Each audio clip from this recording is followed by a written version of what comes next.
apalagi itu sama istri.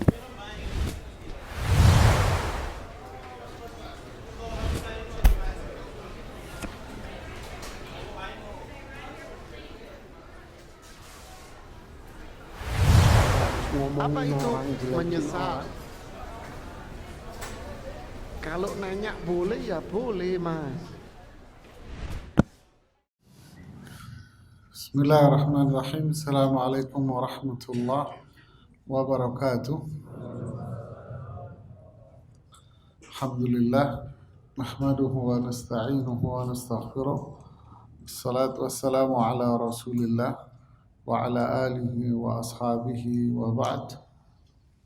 Kita lanjutkan bahasan kita di Syarh Sunnah yang ditulis oleh Al-Imam Abu Muhammad Hasan bin Ali Al-Barbahari sampai pada poin yang ke-16.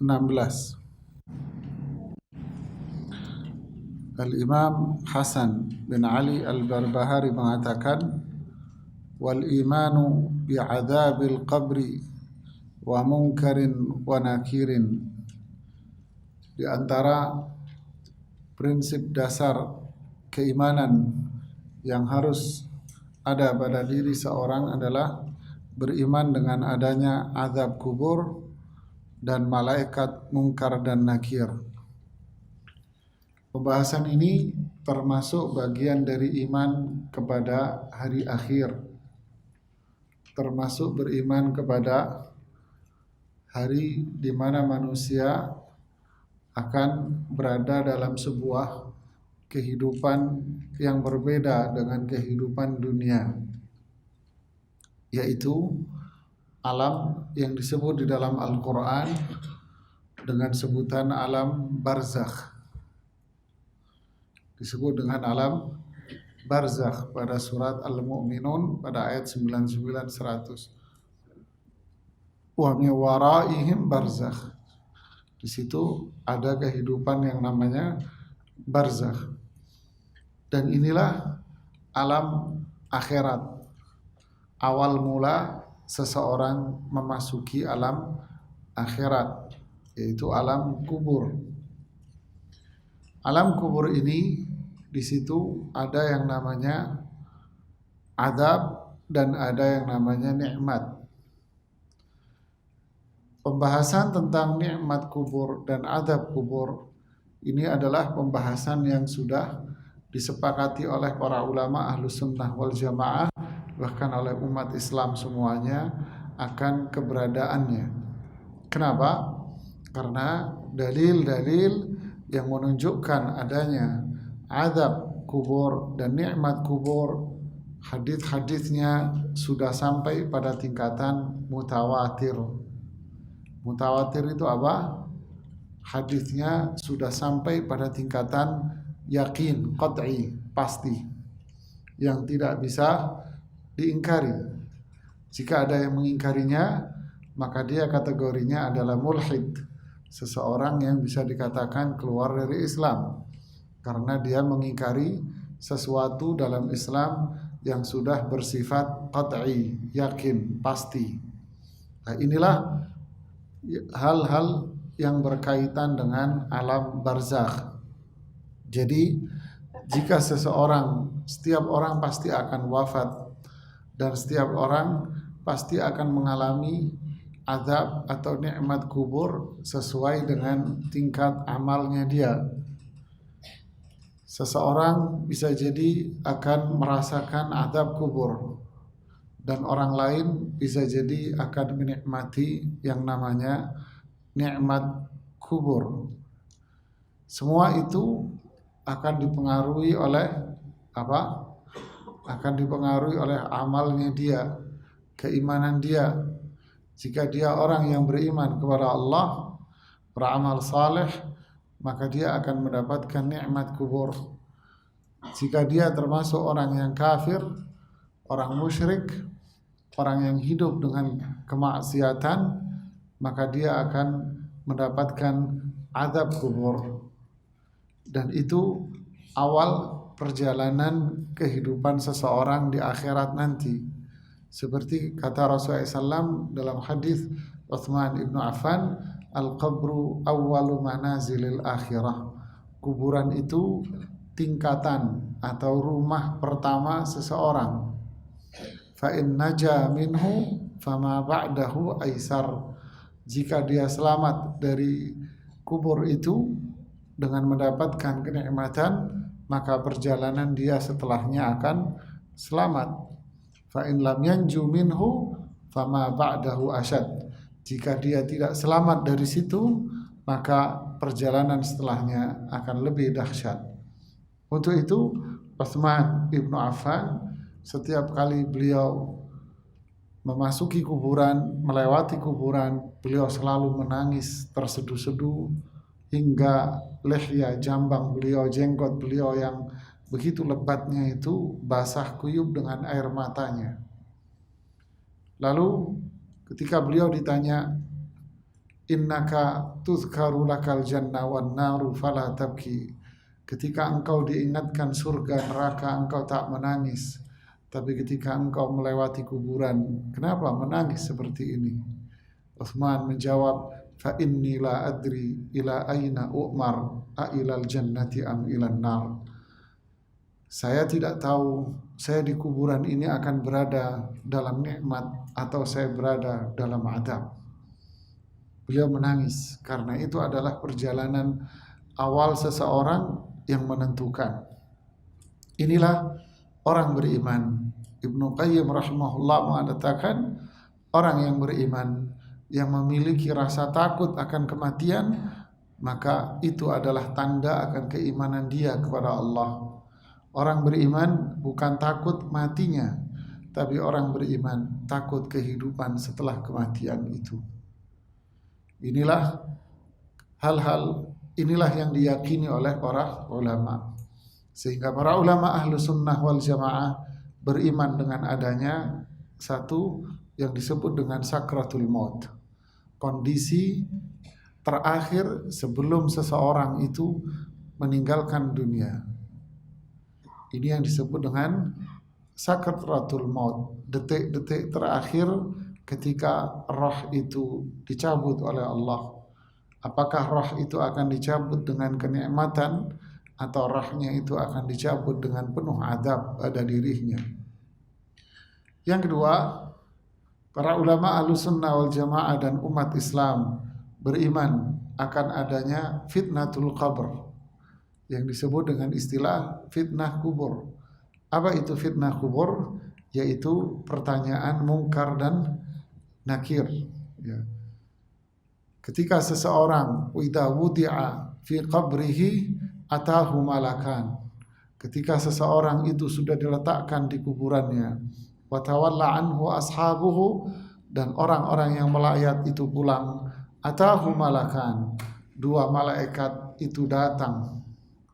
Kedua malaikat itu bertanya, man rabbuk wa ma dinuk wa man hadzal rajulul ladzi bu'itsa fik. Man rabbuk, siapa Rabbmu? Apa agamamu?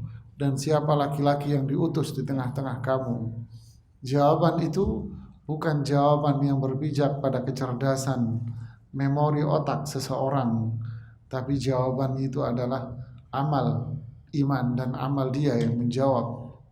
Fa amal mu'min, Rasulullah SAW mengatakan, adapun orang beriman, fayaqulu rabbi Allah wa dinil Islam wal rajul alladhi bu'itha fiyya Muhammadun sallallahu alaihi wasallam. Rabbku adalah Allah, agamaku adalah Islam, laki-laki yang diutus di tengah-tengah saya adalah Muhammad Rasulullah SAW. Lalu malaikat menjawab, wa ma yudrik, apa yang membuat kamu itu mengetahui tentang hal itu? Laki-laki ini menjawab, qara'tul Qur'an wa ta'allamtuh, saya belajar Quran, saya mempelajarinya, jadi saya tahu. Fa yuwassa'u fi qabrihi, lalu itulah yang disebut dengan pertanyaan fitnah kubur. Jadi istilah fitnah kubur itu adalah pertanyaan malaikat. Tapi jika yang wafat itu adalah orang kafir, munafik, hidupnya bergelimang dengan maksiat, dia fayaqulu ha ha, dia hanya gagap, dia tidak bisa menjawab. Dia tidak bisa menjawab sama sekali. Dari situlah awal mula, setelah itulah barulah muncul yang namanya nikmat kubur atau azab kubur. Nikmat kubur bagi mereka yang menjawab pertanyaan dua malaikat itu dengan iman dan amal saleh. Azab kubur bagi mereka yang tidak bisa menjawab pertanyaan itu. Sampai kapan azab kubur atau nikmat kubur ini berkelanjutan? Ini terus berlalu ila yaumi yub'atsun, sampai hari kiamat. Coba kita fikirkan jemaah, mana yang lebih lama? Umur kita ini di dunia atau keberadaan kita nanti di alam kubur? Di alam kubur yang lebih lama. Ini yang paling lama. Dan saat itu tidak ada amal.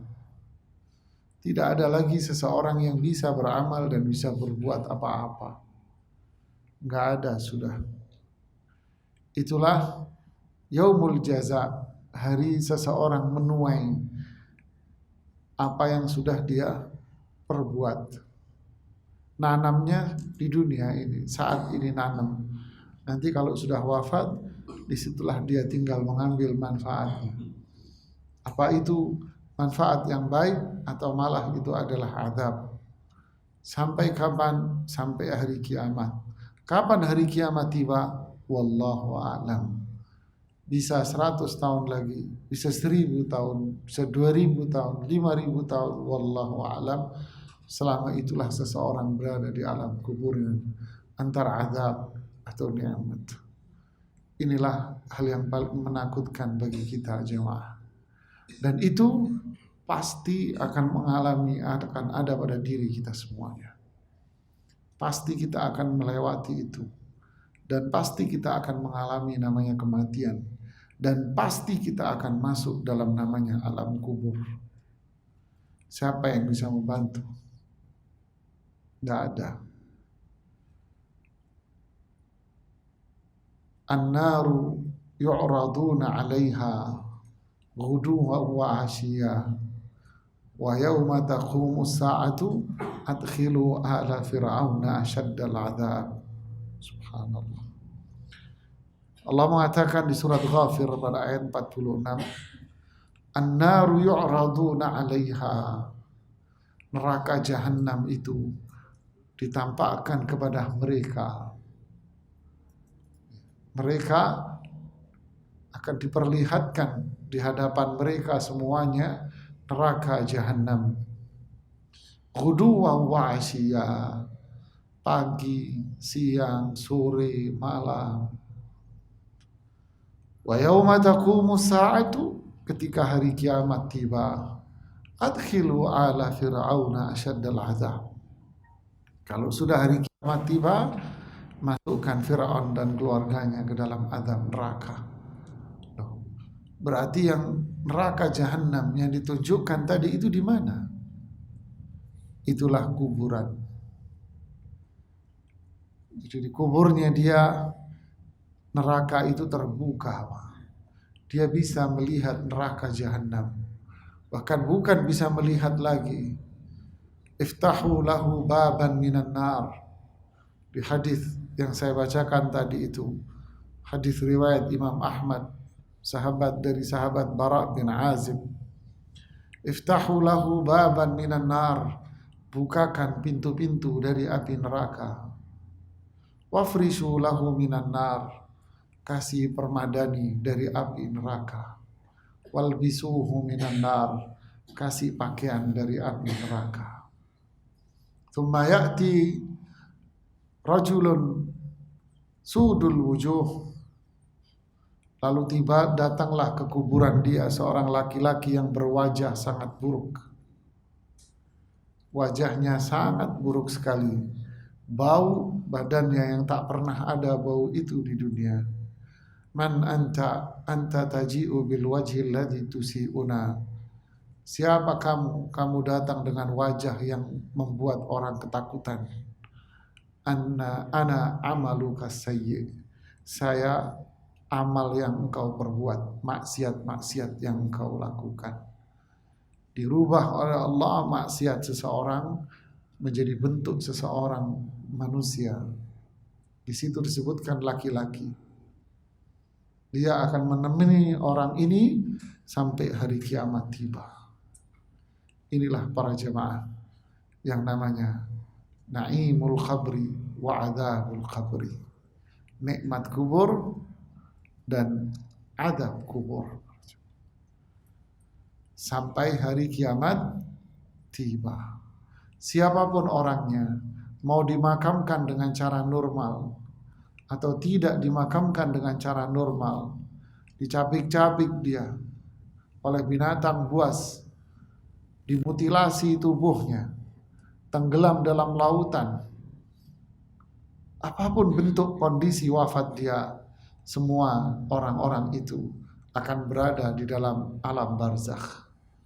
Dimutilasi, dipindah sana, pindah sini, itu adalah dunia. Tubuhnya dicabik-cabik binatang buas, itu adalah dunia. Tubuhnya terjatuh ke dalam sebuah lautan, dimakan oleh binatang ikan-ikan buas yang di sana, itu adalah dunia. Tapi ketika di mahsyar, semuanya berada dalam adab atau berada dalam nikmat. Makanya Rasulullah SAW mengajarkan kita apa? Doa yang dianjurkan dan sangat dianjurkan untuk kita baca sebelum salam, setelah tasyahud, dan sebelum salam. Apa itu?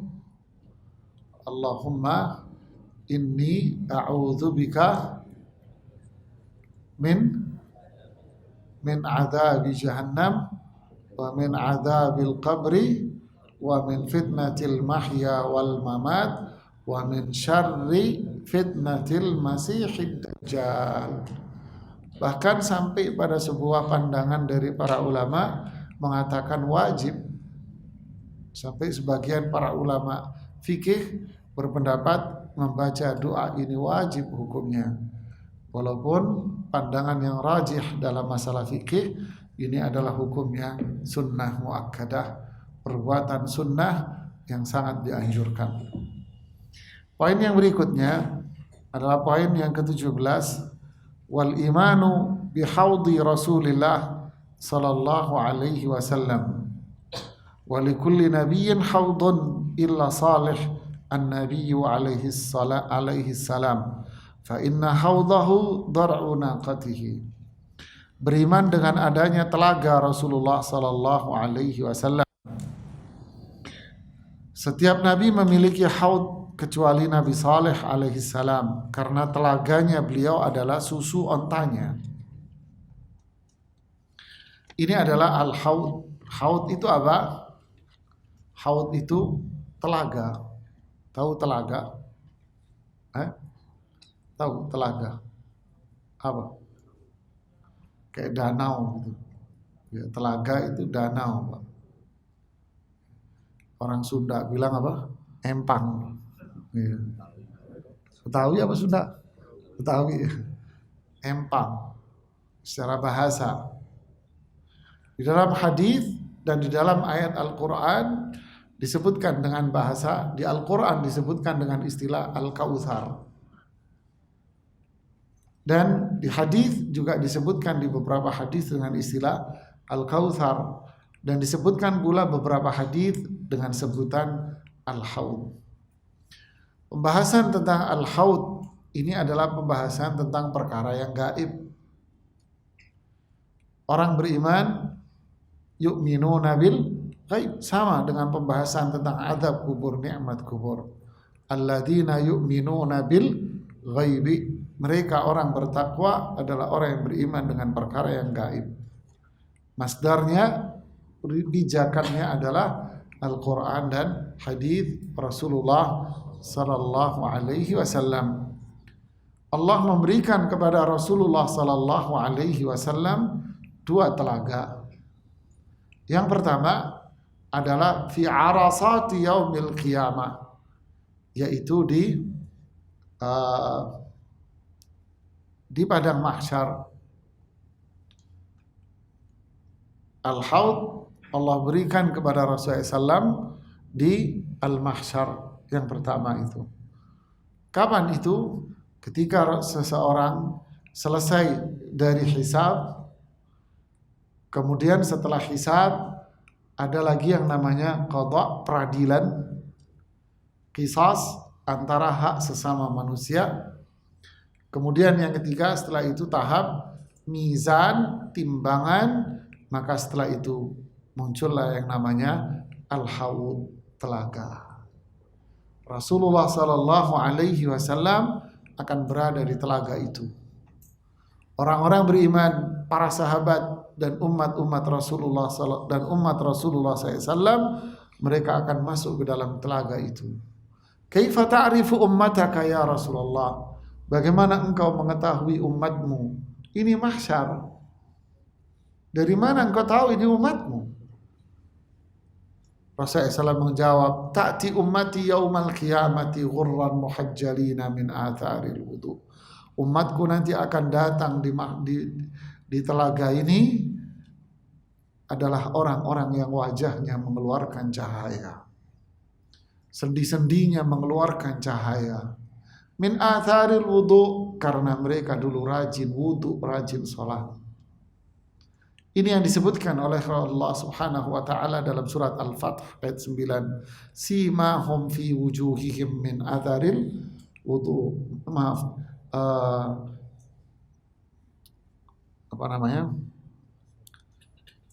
Simahum fi wujuhihim min atharis sujud. Di surat Al-Fath. Di wajah-wajah mereka itu ada tanda. Apa itu? Cahaya.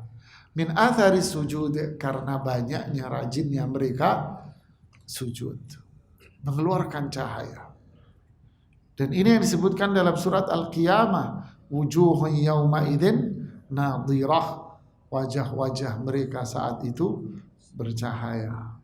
Inilah umat Rasulullah SAW yang bisa memasuki telaga itu. Apa isi telaga? Telaganya itu berisi air. Dari mana airnya? Kan itu di mahsyar. Ya, berisi airnya itu adalah air yang berasal dari atas langit yang ketujuh, di bawah arsy Allah Subhanahu wa taala. Man syariba minhu lam yadma abada. Siapa yang minum dari situ, dia tidak akan haus selama-lamanya. Telaga yang kedua adalah Al-Kautsar. Inna a'tainakal kautsar. Atadruna mal kautsar? Apakah kalian tahu apa itu kautsar? Nahrun wa'adanihi rabbi. Itu adalah sungai yang Allah janjikan untukku dan umatku. Inilah yang disebut dengan Al-Haud, telaga, dan Al-Kautsar. Iman terhadap ini adalah prinsip yang dipegangi oleh para ulama Ahlussunnah wal Jamaah, bahkan umat Islam semua. Kenapa? Karena dalil-dalil akan adanya telaga ini sudah bersifat mutawatir, seperti yang dijelaskan oleh para ulama.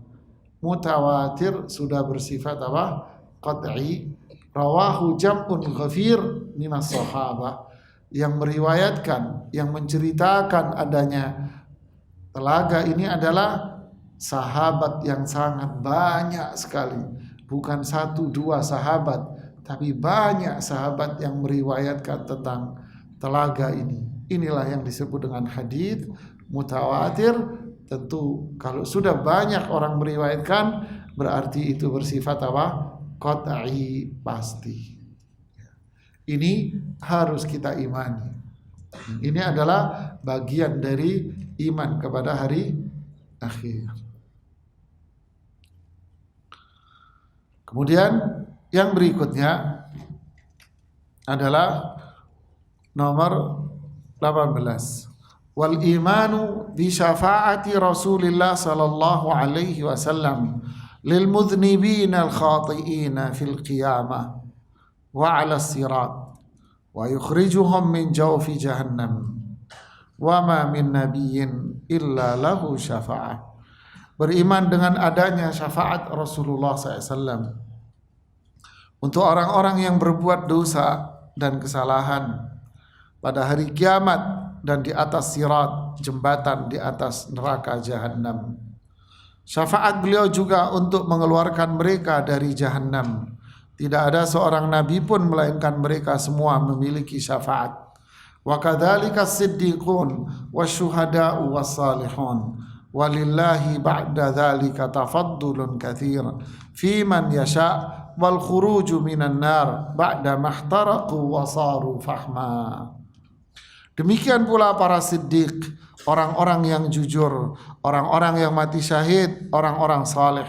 Setelah itu Allah memberikan karunia-Nya yang banyak kepada siapa yang Dia kehendaki dengan mengeluarkan mereka dari neraka setelah mereka terbakar dan menjadi arang. Apa itu syafaat? Syafaat itu arti bahasanya pertolongan. Maksudnya adalah menolong seseorang untuk mendapatkan sesuatu yang bermanfaat dan menghindar diri dari suatu keburukan.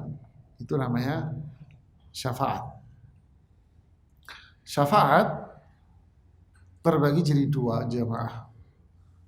Syafaat di dunia dan syafaat di akhirat. Syafaat di dunia inilah yang disebut dengan wa ta'awanu 'alal birri taqwa. Namanya apa? Tolong menolong. Si fulan butuh pekerjaan, kita bantu untuk mencarikan pekerjaan. Si fulan tidak punya skill, kita bantu untuk melatihnya, di training, diadakan workshop sampai dia punya skill sehingga dia bisa bekerja. Si fulan butuh pertolongan dari sisi materi, kita bantu dia dengan materi semampu kita. Si fulan butuh bantuan tenaga kita bantu dia tenaga. Begitulah seterusnya syafaat di dunia. Ini tolong menolong dalam hal kebaikan, meringankan beban seseorang, baik bersifat materi maupun non materi. Dan ini adalah amal saleh yang luar biasa. Khairun nasi anfa'uhum linnas. Manusia yang paling baik adalah orang yang bisa memberikan manfaat kepada saudaranya. Syafaat di akhirat inilah yang menjadi pembahasan ini. Syafaat di akhirat inilah yang jadi pembahasan. Wala yashfa'una illa liman irtada. Jadi tidak syarat syafaat di akhirat apa? Saling tolong menolong di akhirat apa? Satu, ini secara ringkas ya. Satu apa? Orang yang akan memberi pertolongan itu adalah orang yang sudah diizinkan oleh Allah untuk menolong.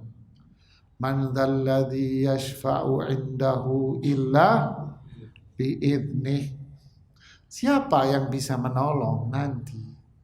Tidak ada orang yang bisa nolong kecuali dia diizinkan oleh Allah. Allah yang izinin. Saya kasih ilustrasi.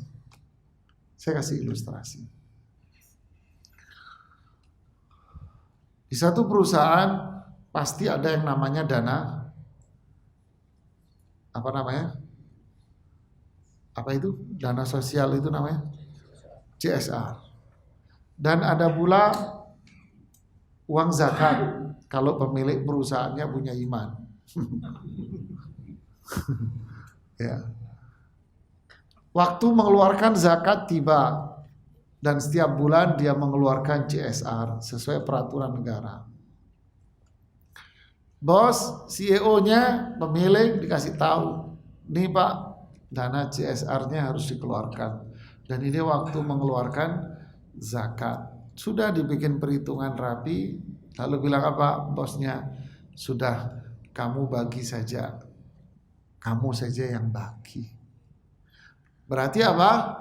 Si pemilik perusahaan mengizinkan kepada manajer keuangan, direktur keuangan untuk apa? Membaginya.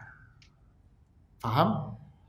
Apakah orang-orang yang di bawah, kasir-kasirnya itu berhak membaginya? Tidak, karena yang diizinkan cuman dia saja. Ini contoh ilustrasi.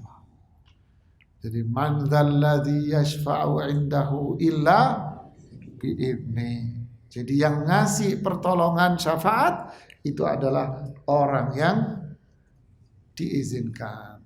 Makanya ketika umat manusia berada di mahsyar, kemudian mereka meminta tolong kepada Nabi Adam, tidak mampu, sampai turun sampailah kepada Rasulullah sallallahu alaihi wasallam. Kemudian Rasulullah SAW pergi menghadap Allah.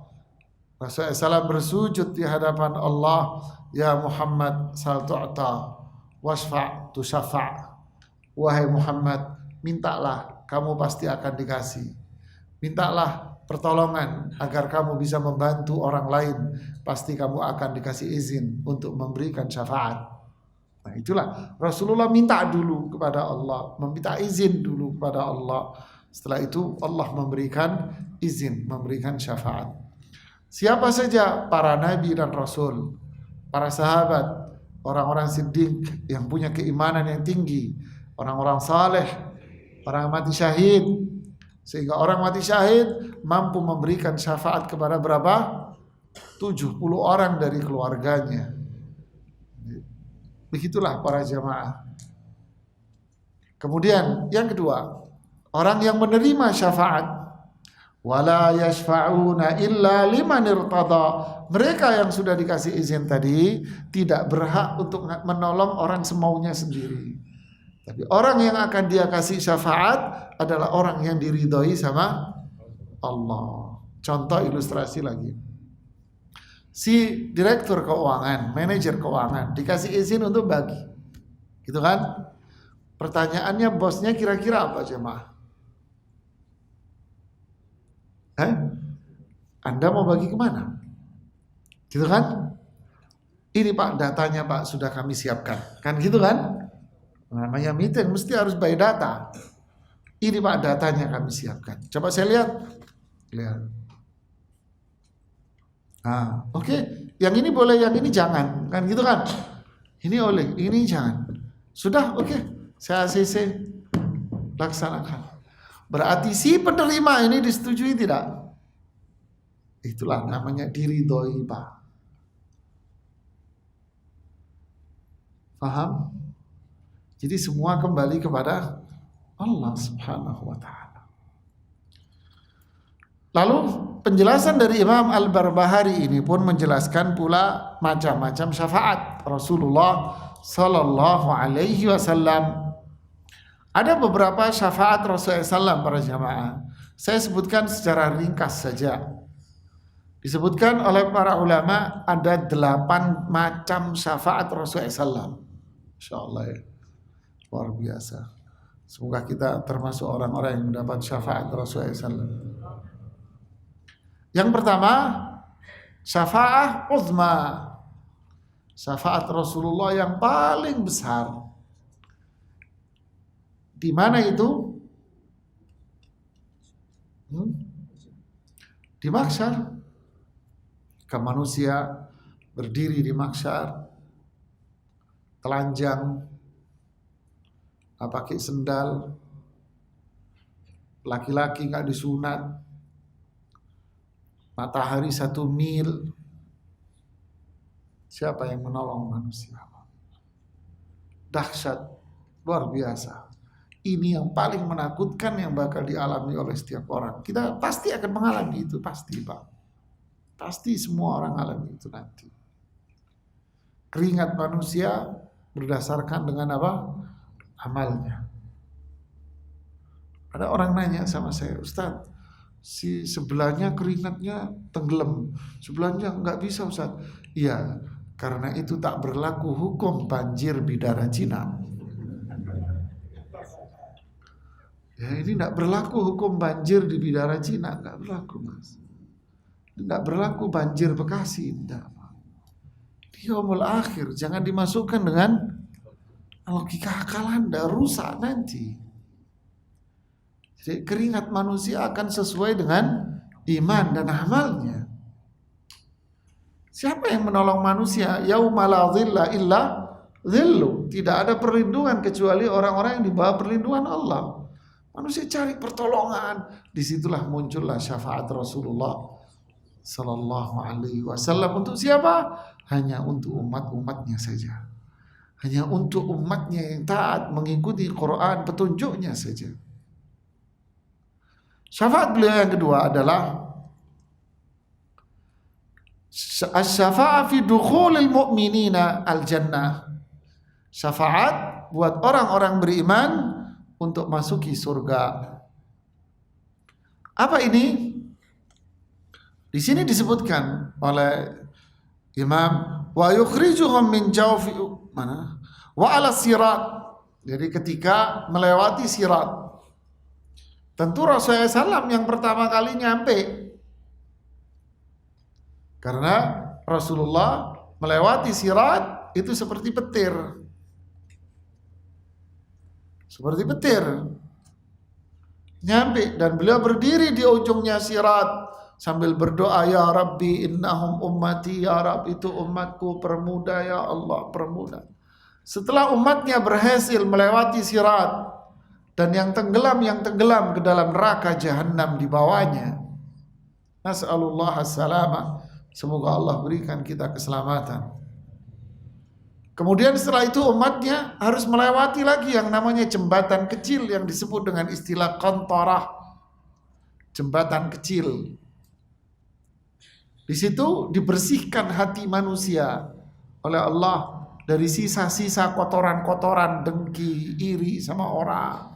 Dibersihkan dulu kotoran hati itu. Lalu setelah itu manusia baru memasuki surga. Tapi pintu surga tertutup rapat. Tidak dibuka oleh malaikat. Majulah Rasulullah sallallahu alaihi wasallam. Beliau yang ngetok pintu surga itu. Lalu malaikat yang menjaga surga mengatakan, "Man anta? Siapa Anda?" "Ana Muhammad ibnu Abdullah." Saya Muhammad ibnu Abdullah. "Bika umirtu wala uftahu qablaka ahada." Saya disuruh oleh Allah untuk membuka pintu surga ini kalau engkau yang ngetok, wahai Muhammad. Dan saya dilarang oleh Allah untuk membuka pintu sebelum engkau masuk. Inilah syafaat Rasulullah sallallahu alaihi wasallam. Sehingga umatnya yang berhak masuk surga itu memasuki surga duluan.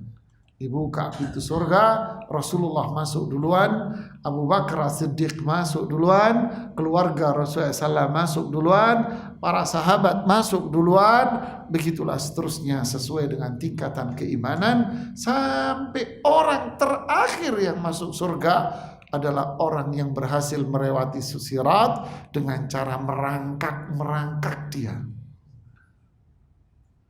Makanya Rasulullah bilang apa? Idza sa'altumullah fas'alul firdaus. Kalau minta sama Allah, minta surga firdaus yang tinggi. Jangan minta surga yang bawah, jangan. Minta yang tinggi. Dan ini jadi motivasi kuat bagi kita untuk apa? Beramal. Inilah syafaat Rasulullah SAW. Yang ketiga, asy-syafa'ah li raf'i darajati ahlil jannah. Syafaat Rasulullah SAW untuk mengangkat derajat penduduk surga. Dia sudah masuk surga, tapi ditolong oleh Allah, ditolong oleh Rasulullah Sallallahu Alaihi Wasallam, sehingga posisi dan keberadaan dia di surga bukan lagi di bawah, tapi berada di surga yang atas. Rafa' darajat, diangkat derajatnya dia di surga. Awalnya di surga bawah, diberi syafaat oleh Rasulullah SAW sehingga surganya dia berada di atas. Subhanallah. Begitulah orang-orang beriman seperti yang Allah sebutkan dalam surat At-Tur. Ayat berapa itu? Ayat 6 atau berapa ya? walladzina amanu wattaba'atuhum dzurriyyatuhum biimanin alhaqnahum bihim wa ma alatnahum min amalihim min syai'. Subhanallah. Orang tua yang beriman. Ini yang diajak bicara, ini orang tua. Kedua orang tua yang beriman, ayahnya beriman, ibunya beriman, kedua orang tuanya beriman. Lalu anak-anaknya ini ikut ayahnya, ikut ibunya. Mamanya beriman, ikut anak-anaknya ikut beriman. Ayahnya beriman, anak-anaknya ikut beriman semua. Kenapa? Karena melihat kesolihan ayahnya, kesolihahnya ibunya. Anak-anaknya jadi anak-anak yang rajin ibadah. Maka apa itu? Wattaba'atuhum dzurriyyatuhum biimanin alhaqnahum bihim. Maka anak-anaknya diangkat, dapat syafaat dari kedua orang tuanya. Loh, bukan anak yang ngasih syafaat. Ini yang lain lagi. Orang tua mampu menolong anaknya, sebagaimana anak mampu memberikan syafaat kepada orang tua. Begitulah satu keluarga. Kemudian yang keempat, asy-syafa'ah liqaumin istahaqqun nara alla yadkhuluha. Syafaat Rasulullah SAW kepada umatnya yang masuk neraka, tapi Rasulullah SAW memberikan syafaat sehingga orang-orang ini tidak jadi masuk neraka. Subhanallah. Jadi kaum ini, kelompok ini sebetulnya orang-orang yang berhak masuk neraka, tapi Rasulullah SAW memberikan syafaat, akhirnya dia nggak jadi masuk neraka. Kemudian yang kelima, asy-syafa'atu fi ahlil kabair. Syafaat Rasulullah SAW kepada pelaku dosa besar. Ini yang disebutkan oleh penulis di sini. Wal khuruju minan nar ba'da mahtaraqu wa saru fahma. Apa itu? Syafaat Rasulullah SAW dengan cara apa? Mengeluarkan mereka itu dari neraka setelah mereka terbakar dan menjadi arang. Jadi pelaku dosa besar, pezina, minuman keras, terus apalagi pencuri, dosa-dosa besar yang ditulis oleh Imam Az-Zahabi menjadi 72 dosa besar. Ditulis oleh para ulama yang lain 600. Masya Allah. Jadi mereka selain syirik, ya selain dari syirik, menyekutukan Allah, mereka ini akan diazab oleh Allah ke dalam neraka. Diazab, dibakar di dalam neraka. Saru fahma, mereka sudah menjadi arang di dalam neraka. Lalu setelah itu apa? Rasulullah SAW memberikan syafaat kepada mereka sehingga mereka dikeluarkan oleh Allah dari neraka Jahannam. Disebutkan dalam hadis, mereka dikeluarkan dari api neraka dalam bentuk arang, gosong, Pak. Lalu apa? Lalu Allah masukkan mereka sebelum masuk surga, dimasukkan oleh Allah ke dalam Nahrul Jannah, ke sungai surga dulu sebelum masuk surga. Setelah dikeluarkan dari sungai surga, barulah tubuhnya bersih, mengeluarkan cahaya, dan setelah itu baru dimasukkan oleh Allah ke dalam surga. Tapi berapa lama dia di dalam neraka? Wallahu a'lam. Labithina fiha ahqaba littaghina ma'aba labithina fiha ahqaba. Orang-orang kafir, orang-orang munafik, orang-orang pelaku dosa besar akan memiliki tempat kembali, yaitu neraka Jahannam. Labithina fiha ahqaba, mereka akan menetap di dalam neraka beberapa hukum, beberapa periode waktu. Tentu kalau orang kafir dia akan kekal di neraka. Maksudnya apa?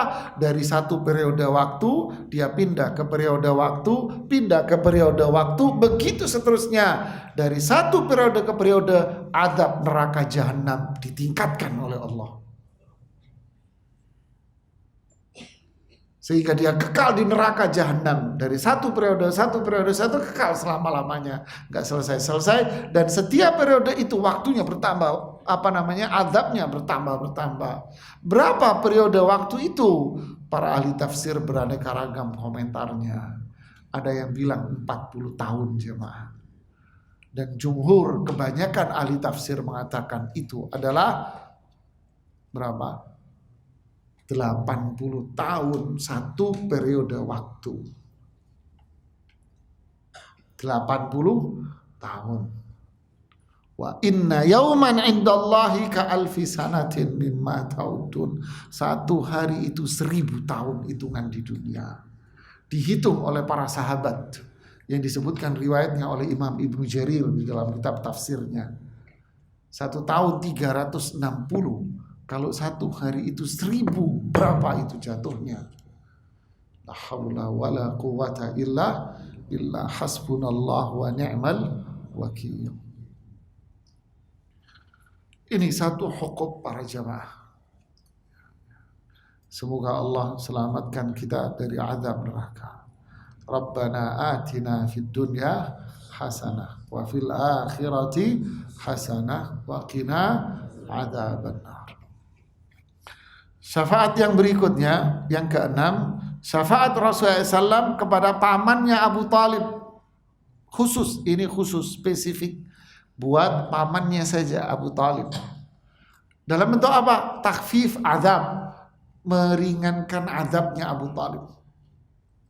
Seperti yang disebutkan dalam sahih, hadis sahih, laula ana lakana fid darkil asfal. Kalau bukan saya minta syafaat kepada Allah, nanti buat pamanku, dia akan berada di keraknya neraka. Tapi diringankan oleh Allah karena syafaat dari Rasulullah SAW. Yang ke-7, syafaat li aqwamin an yadkhulul jannata bighairi hisab. Syafaat Rasulullah SAW kepada beberapa kaum umatnya masuk surga tanpa hisab. As-sabiqunal awwalun ulaikal muqarrabun, yang disebut di surat Al-Waqi'ah dengan sebutan al-muqarrabun, orang-orang yang dekat dengan surga. Mereka yang masuk surga bi ghairi hisabin wala adzab. Mereka masuk surga tanpa hisab dan tanpa azab. Kemudian yang terakhir adalah syafaat Rasulullah SAW li ahlil Madinah. Syafaat Rasulullah SAW kepada penduduk Madinah yang wafat di Madinah. Masya Allah. Subhanallah ya. Ini kemuliaan bagi penduduk Madinah yang wafat di Madinah. Apakah semua orang penduduk Madinah bakal mendapatkan? Ya tentu tidak. Siapa? Mereka yang beriman, beramal saleh, mengikuti Quran dan sunnah Rasulullah sallallahu alaihi wasallam.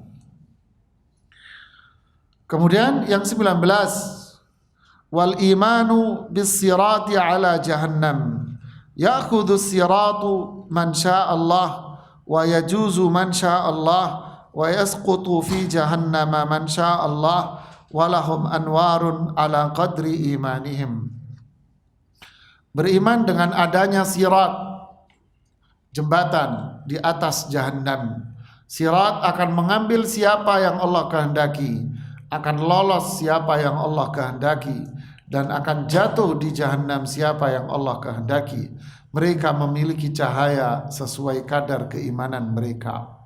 Apa ini sirat? Sirat jisrun alamat di jahannam, jembatan yang berada di atas neraka jahannam. Ahaddu minas saif, dia lebih tajam daripada pedang. Sampai di sini hadisnya. Adakku minas syar, lebih halus dari satu rambut. Sampai sini hadisnya. Adapun yang tersebar di masyarakat, satu rambut dibelah 7, ini lebay. Ini lebay.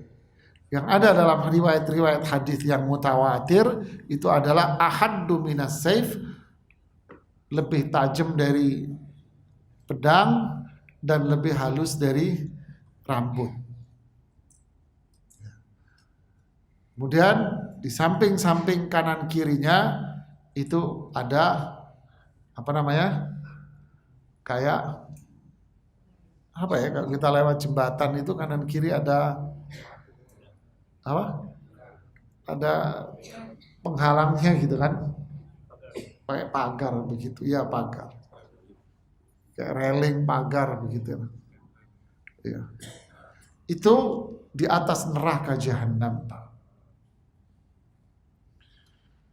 Mereka yang melewati sirat, ini sirat posisinya di mana? Setelah mizan. Habis mizan, orang melewati sirat sudah. Jadi yang mereka melewati sirat sesuai dengan amalnya. Di beberapa hadis yang sahih bahkan sampai pada tingkat mutawatir dikatakan ada orang melewati sirat seperti petir. Tentu ini para nabi dan rasul. Melewati sirat yang kedua seperti angin.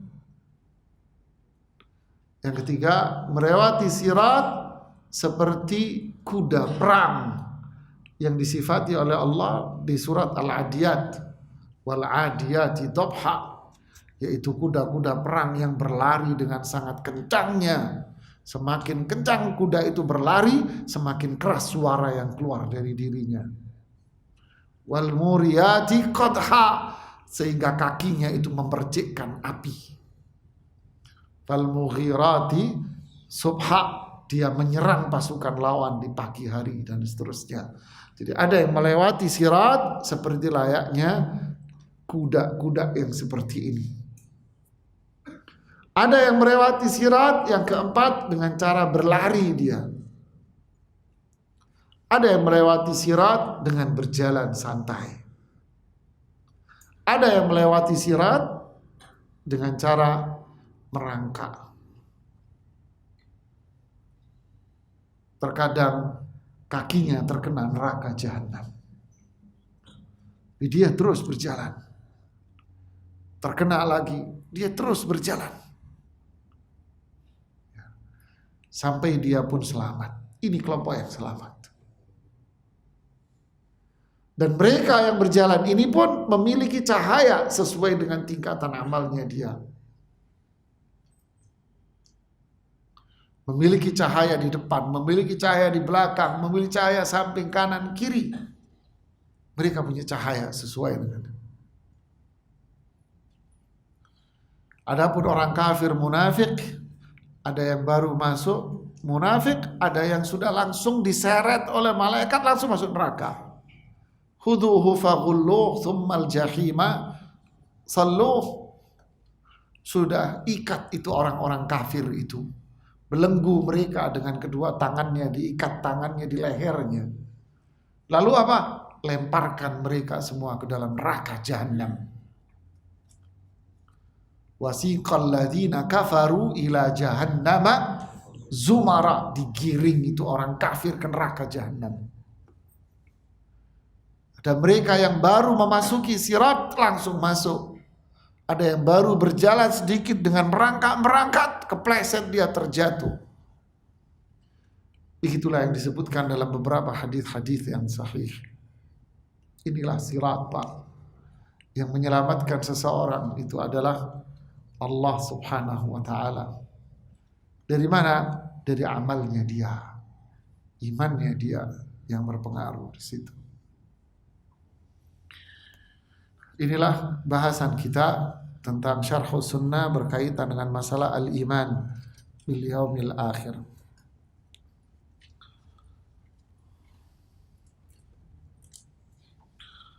Allahumma thabbit al-imana fi qulubina wa habbibhu ilaina wa karrih ilaina al-kufra wal fusuqa wal isyan. Semoga Allah meneguhkan iman di hati kita semua. Semoga Allah jadikan iman ini sebagai hiasan-hiasan yang mempengaruhi tubuh kita semuanya. Dan semoga Allah tanamkan di hati kita kebencian terhadap kekufuran kemunafikan, kesyirikan semuanya. Wallahu a'lam bishawab. Silakan kalau ada yang mau bertanya.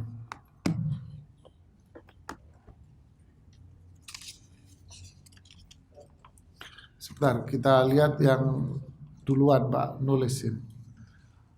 Apabila ada orang tua yang zalim, anaknya tetap memohon ampun bagi orang tua tersebut, bahkan berdoa agar kelak dikumpulkan di surga. Tapi kok kayaknya enak sekali Ustaz orang tua tersebut. Karena siapa yang berbuat zalim, siapa yang jadi romusa. Para jamaah sekalian,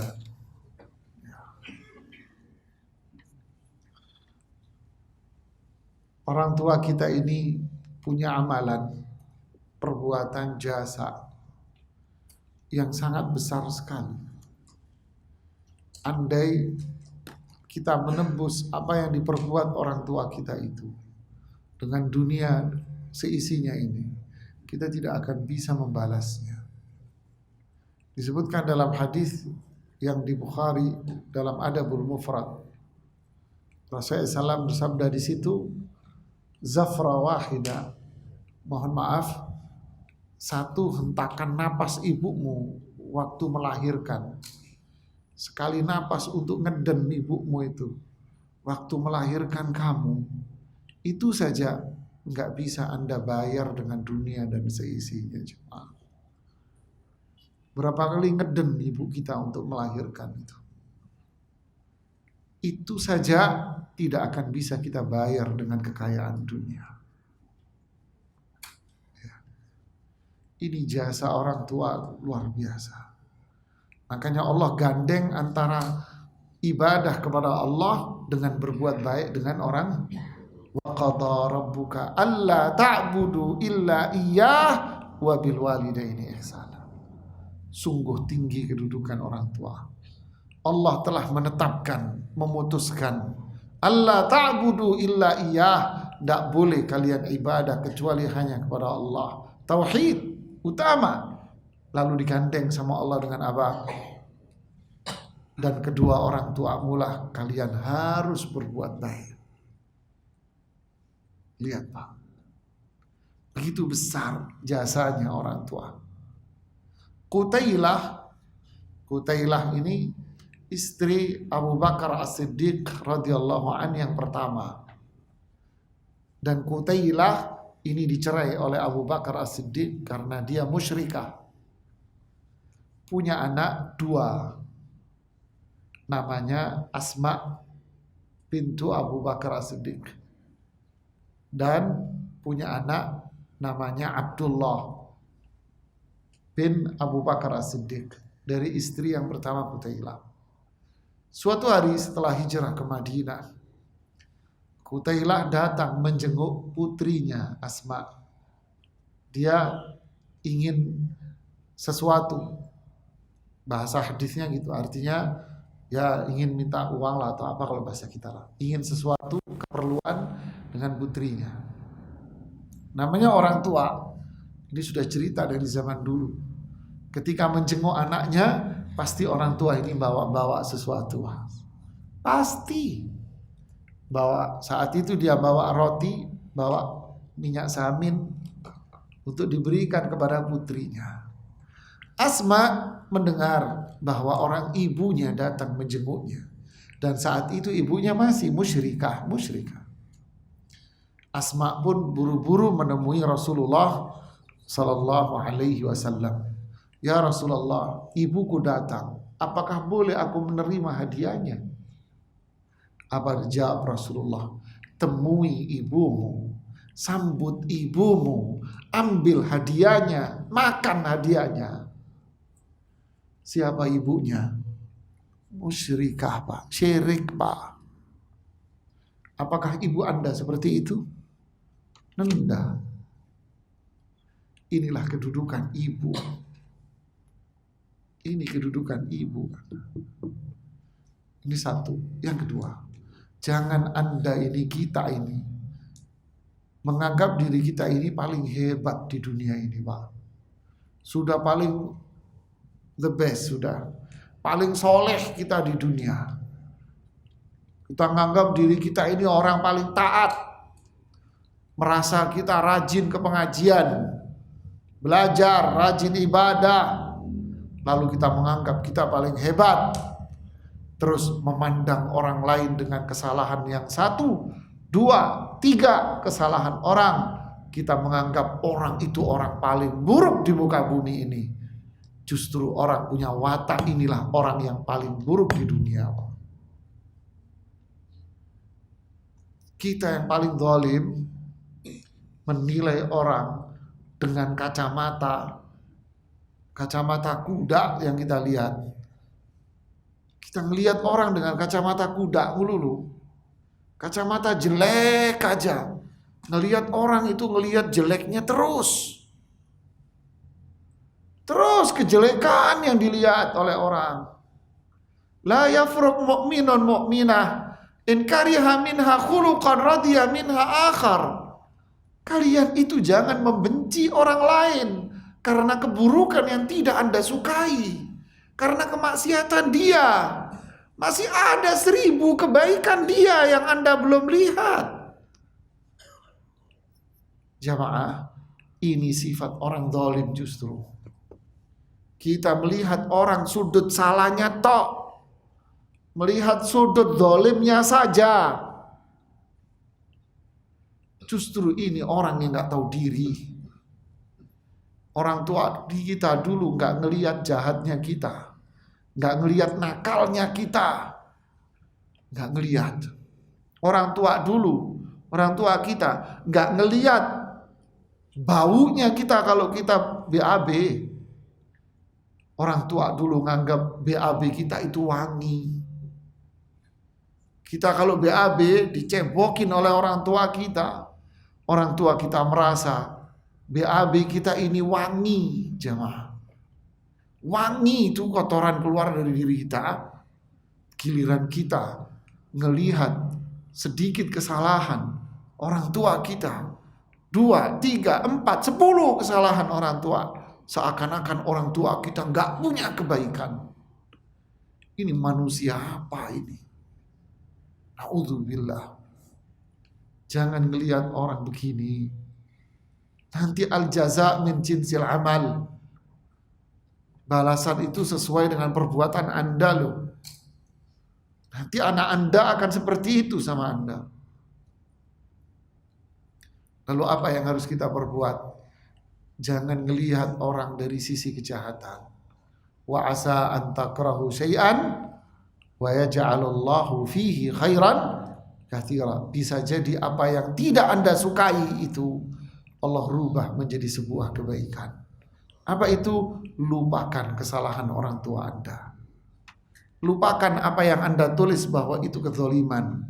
Lupakan. Doain orang tua Anda setiap hari, setiap saat, setiap jam.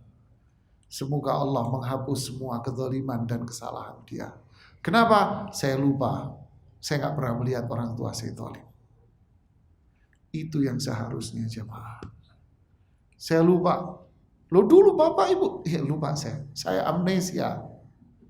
Saya amnesia dengan kesalahan orang tua saya. Yang saya ingat adalah orang tua saya yang ngelahirin saya. Orang tua saya yang nyebokin saya, yang didik, yang nyuruh saya berbuat baik. Ini yang saya ingat. Kesalahan, kezaliman, saya lupa itu semuanya. Ini yang harus ada pada jiwa kita, jemaah. Kita doakan orang tua kita. Semoga dikubur mereka, kuburan yang menjadi raudhah min riyadil jannah. Ini taman surga. Dibukakan pintu surga. Dijauhkan dari azab neraka di kuburnya. Ini yang harus positif. Anak kita melihat, mendengar, nanti anak kita akan seperti itu. Ya, kemudian pertanyaan yang lain. Saya punya anak perempuan usia sudah 17 tahun. Semangat untuk belajarnya turun naik. Saya ingin sekali mengarahkan ke agama seperti mengikuti kajian tahfidz karena sekolah umum dia kurang berkenan, sudah lulus SMP. Sekarang ikut kegiatan kajian saja. Lalu solusi yang bagaimana Pak Ustadz agar dia semangat untuk belajar? Begini jemaah, kita manusia ini terkadang kita kenyang dan terkadang kita lapar. Terkadang kita sakit perut, terkadang kita enggak. Terkadang kita kebelet pipis, terkadang pun tidak. Terkadang tidur nyenyak dan terkadang susah tidur. Begitulah manusia. Terkadang semangat belajar, terkadang kita turun semangat itu. Sama bukan Anda, saya juga Pak. Terkadang semangat datang ke pengajian, ngisi pengajian. Terkadang pun saya malas, Pak. Kalau saya malas, saya tolak itu pengajian. Nanti dulu libur saja. Besok ayo kita ngisi lagi. Begitulah manusia, Pak. Saya ingat tulisan dari Syekh Salim bin Eid Al-Hilali hafizahullah ta'ala ketika mengomentari bab yang dibuat oleh Imam An-Nawawi di Riyadhus Shalihin. Apa? Kathratu turuqil khair. Ada bab di Riyadhus Shalihin namanya Kathratu turuqil khair. Banyaknya jalan menuju kebaikan. Dikomentari sama Syekh Salim bin Eid Al-Hilali hafizahullah, apa itu? Hal ini menunjukkan rahmat Allah yang luas sama kita. Ternyata Allah memberikan kesempatan kepada kita untuk mendapatkan kebaikan pahala itu dengan cara apa? Dengan berbagai macam cara dan perbuatan untuk mendapatkan pahala. Hal ini memberikan pelajaran agar kita memvariasi apa yang kita perbuat. Variasi perbuatan Anda. Agar apa? Agar manusia tak mengalami godaan bisikan syaitan. Makanya ketika tabi'in, beberapa murid Abdullah bin Mas'ud datang ke rumah beliau, "Ya Ibn Mas'ud, ya Abu Abdurrahman, kita mau belajar setiap hari." Abdullah bin Mas'ud menolak, "Tidak, seminggu sekali aja. Sa'a-sa'a. Variasi," katanya. Tapi ini variasi apa? Variasi ketaatan. Begitulah jemaah, begitulah ibu. Ya. Ada satu keluarga, anaknya dipres sama dia. Sholat kamu harus begini, harus begini. Berontak tuh anak. Akhirnya apa? Keluar dari rumah.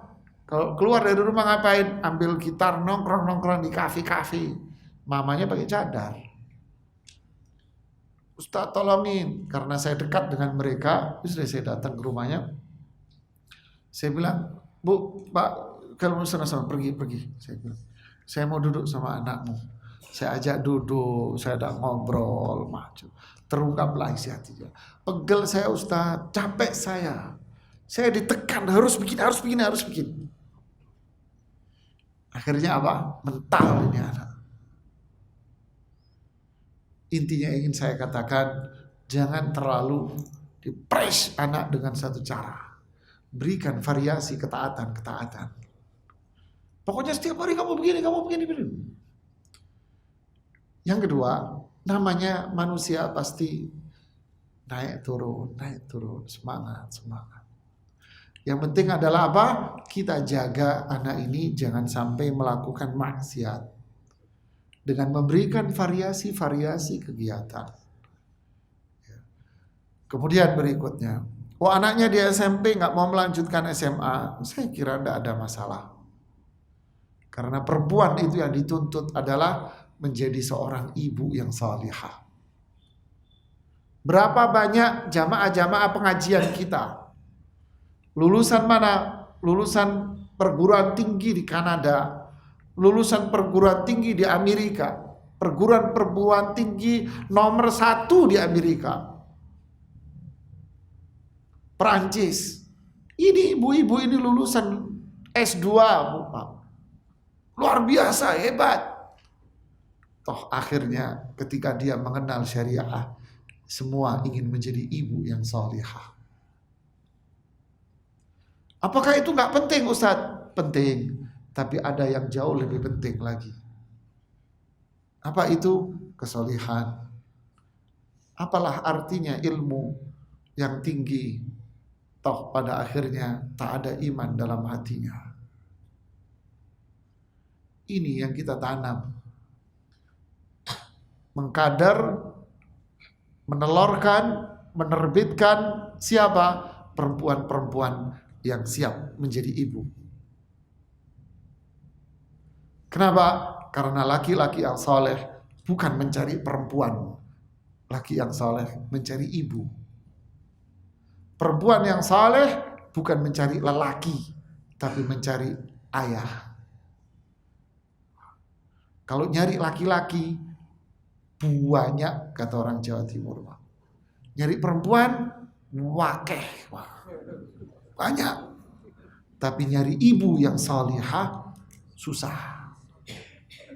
Nyari laki-laki yang saleh, susah, Pak.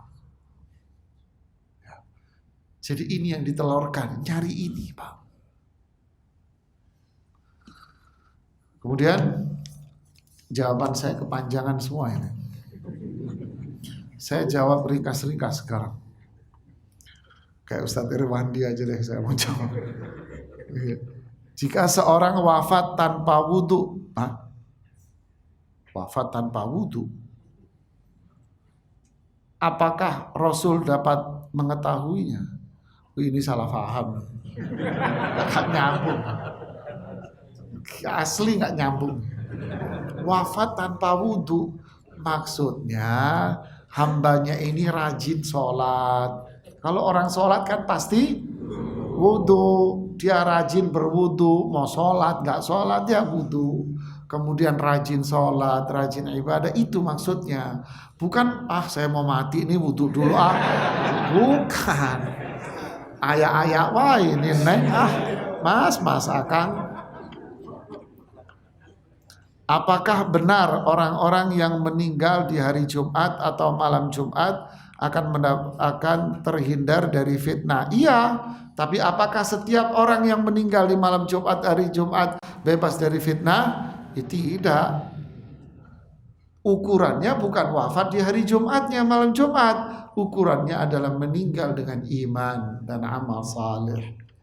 Tapi itu adalah tanda ciri saja. Bukan sebuah tolak ukur utama, tidak. Seorang ikhwan melakukan apa ini?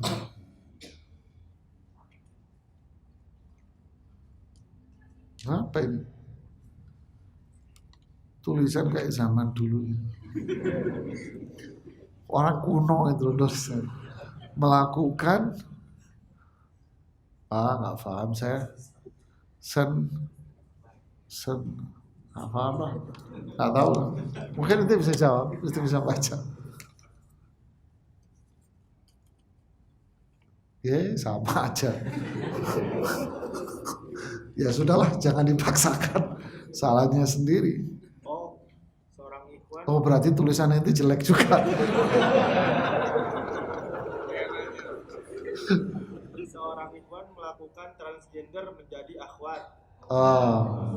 Apakah dipandang masyar nanti ia akan balik menjadi ikhwan kembali?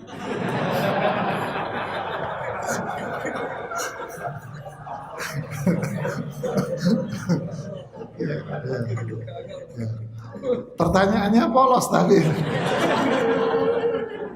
tapi bahasanya terlalu keren gitu ya, transgender. Yang jelas itu perbuatan yang dilaknat, merubah status. Ya, laki operasi jadi perempuan, perempuan dia operasi jadi laki. Ini perbuatan terlaknat. Terlaknat ini perbuatan. Artinya pelakunya tidak akan dikasih rahmat oleh Allah. Kalau dia wafat dalam kondisi itu, berarti dia wafat dalam kondisi melakukan perbuatan yang terkutuk. Apakah di akhirat dibangkitkan? Ia bangkitkan sesuai ketika dia kama bada'na awwala khalqin nu'iduh. kama bada'na awwala khalqin, sebagaimana kami memulai penciptaan manusia, nu'idu, demikianlah kami kebangkitkan kembali sama. Jadi kalau dia terlahir perempuan, ya perempuan. Kalau dia terlahir laki, ya laki. Tapi dia lahir muncul di mahsyar dalam kondisi dilaknat oleh Allah. Na'udzubillah.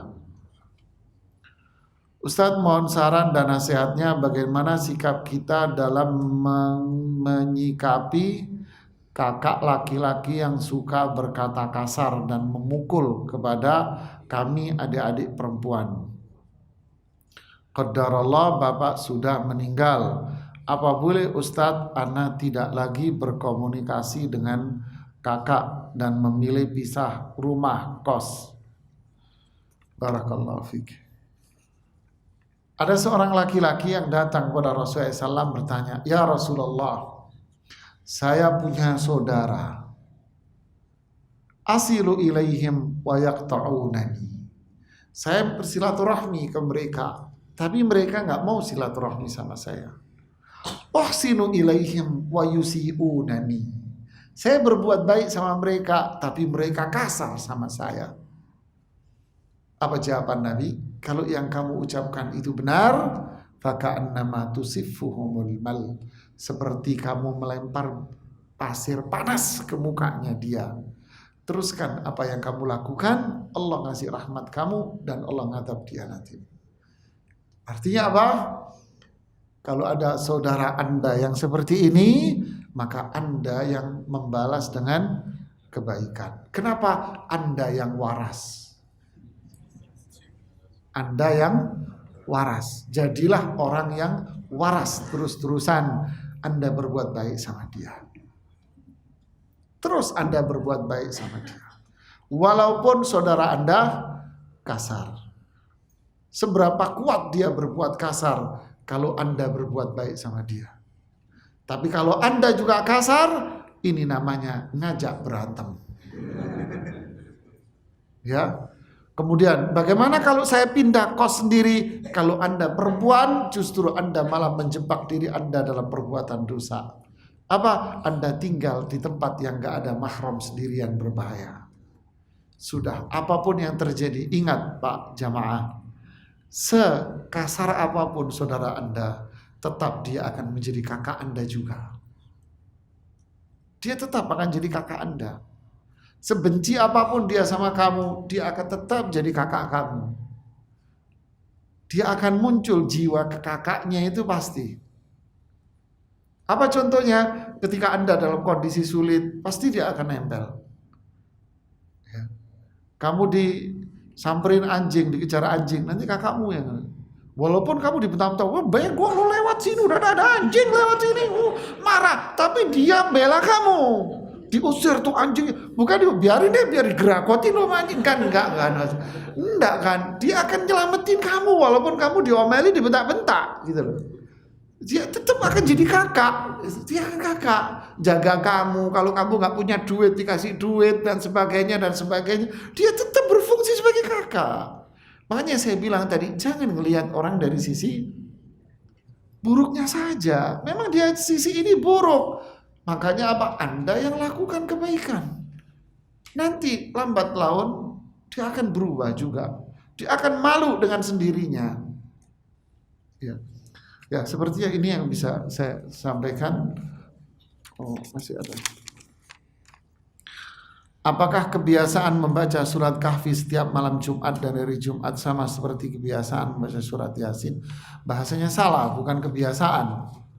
Membaca surat Al-Kahfi itu dianjurkan oleh Rasulullah sallallahu alaihi wasallam.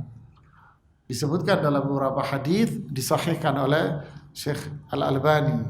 Ya, khusus di hari Jumat disahihkan oleh para ulama. Berarti apa? Dianjurkan untuk membaca surat Al-Kahfi di hari Jumat.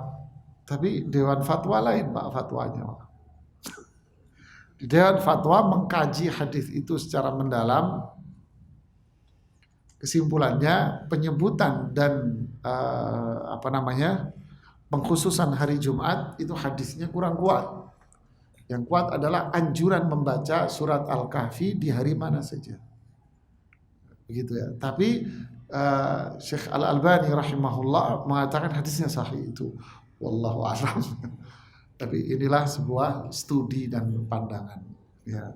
Intinya dianjurkan untuk membaca surat Al-Kahfi. Adapun baca surat Yasin memang disebutkan dalam beberapa hadis dan disebutkan oleh Imam Ibnu Katsir di pengantar tafsir surat Yasin.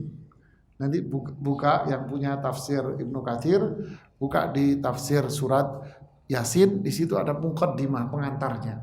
Di pengantarnya Imam Ibnu Katsir menyebutkan beberapa hadis tentang keutamaan Yasin, tapi semua hadis itu tidak ada yang sahih satupun. Minimal hadisnya dhaif parah, dhaif jiddan, dhaif parah, alias mungkar. Bahkan banyak dari hadis itu yang bersifat palsu. Siapa yang baca surat Yasin 7 kali, maka dia sama dengan haji dan umroh. Aduh, enak nih Pak.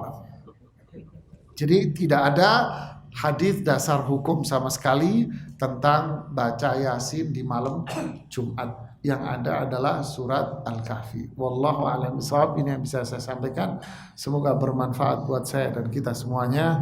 Subhanakallahumma bihamdik asyhadu an la ilaha illa anta astaghfiruka wa atubu ilaik. Assalamualaikum warahmatullahi wabarakatuh.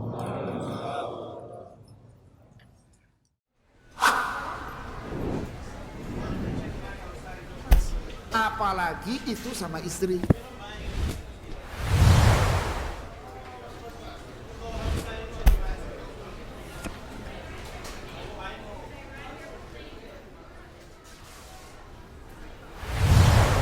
Apa itu menyesal? Kalau nanya boleh ya boleh Mas.